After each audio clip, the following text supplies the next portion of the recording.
What about the DDL statements? So I'm trying to create some temporary table, like a create table name. I'm removing the select queries now. Not required, right? We'll see one by one. So now I'm running this query. So I don't need any variables and all those things here.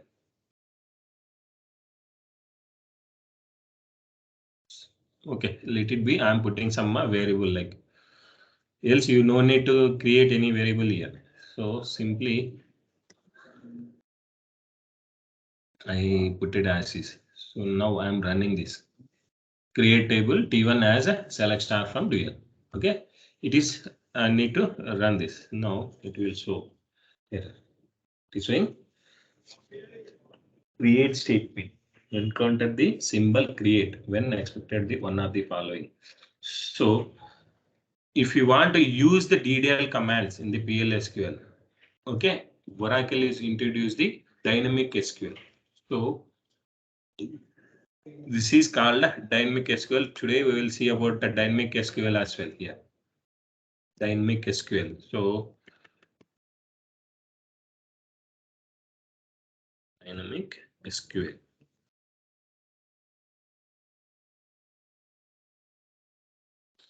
Dynamic SQL. This is called.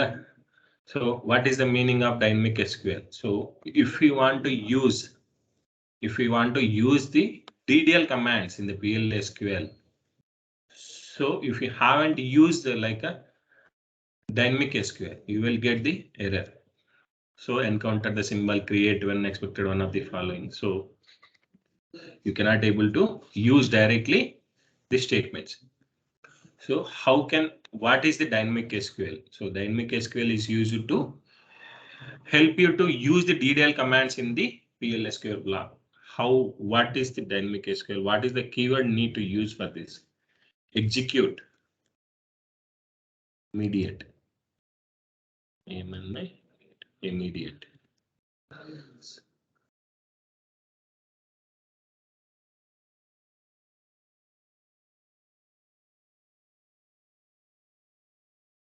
Execute immediate is the keyword that need to be used while creating any DDL statements. So starting of the DDL statement need to be maintain the execute immediate and some single quote.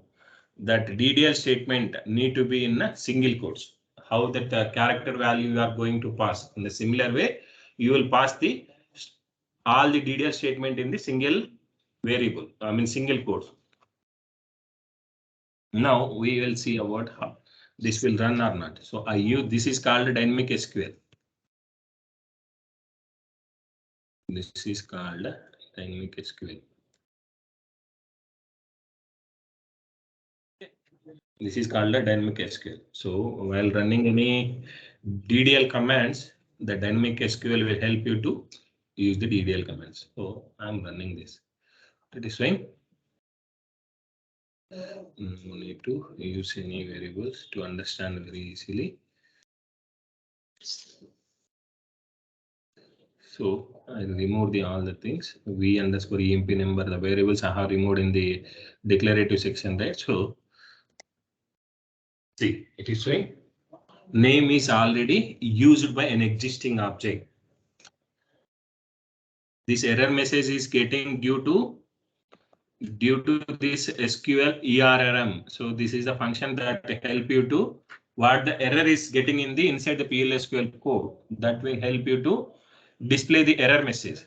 Error having some number also. That is this. This is getting due to this SQL code and the SQL ERR. Okay. Okay. Now we'll see. So now I am getting the name is already used by existing object T123. Now I am creating T112 table. This object is not created yet. Now it got created. See, the table is created or not, we can verify it.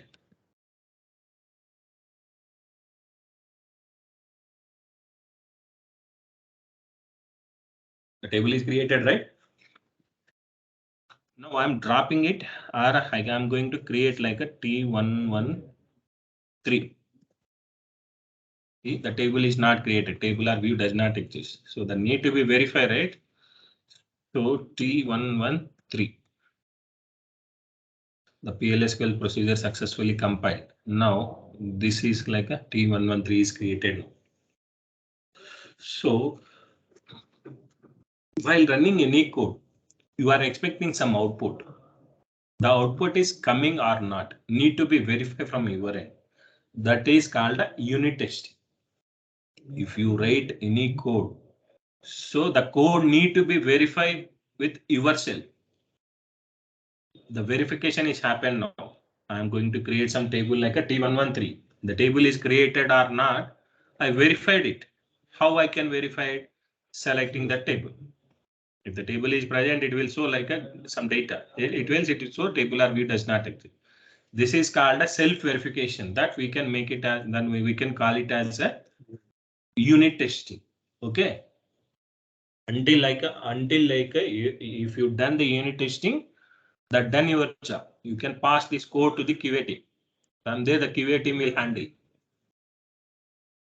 Okay, this is called unit testing. So now we see about the DDL statements. So how to use the DML statements, or we can use like how to provide the grant, or what the command grant is. Data control language. How to use the data control language. So data control language will help you to. So you need to use again here also. Here also you need to use the execute immediate. That is like a dynamic SQL is required. If you haven't used the dynamic SQL. So now I have created the table. Now I'm going to provide the grant.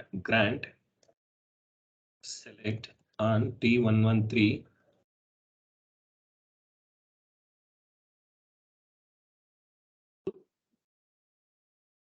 Now I'm trying to without a dynamic SQL, I'm trying it. Okay. Now I'm trying to use without a dynamic SQL. Grant select. See here, I'm running in a SQL statement here. I'm running in a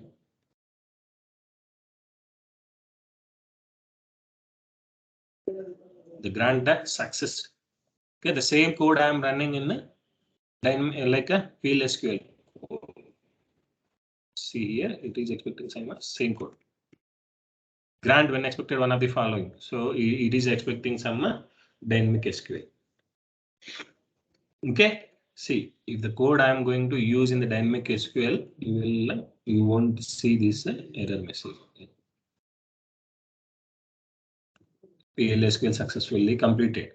Okay. Now we'll use some DML statements. So you can able to use the, okay, we'll see about you don't need to use any dynamic SQL here. Removing all the unnecessary statements. Simply, I'm taking some insert statement.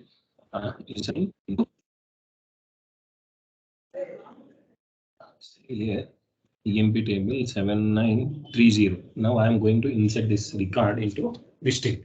So for understanding, I'm inserting my names. See, now I'm trying to run this code. It is showing PLSQL procedure successfully compiled. So see, the EMP table is having the data or not, they need to be verified. Start from EMP. So earlier we have like a 14 records. Now we have like a 15 records. V is inserted at the end of the block. Okay, the transaction need to be committed. If you are performing any insert or update or delete, the transaction need to be saved. If we want to save the transaction permanently in the database, we need to use the transaction control language that is called a commit or a rollback. So I'm using directly. Now I see. Now we have like a how many records? So again, I'm running the same code. It is showing any queue constraint violated. The same record I am trying to insert. So duplicate record I am trying to insert. The unique constraint is getting violated. Now the code is compiled. See, executed, compiled, and executed. Now it is showing like a 16 records. So what you have observed now, the DML commands and the TCL commands directly we can use from in the similar way how we are executing in the SQL. In the similar way, you can able to use in the PL SQL as well. Okay.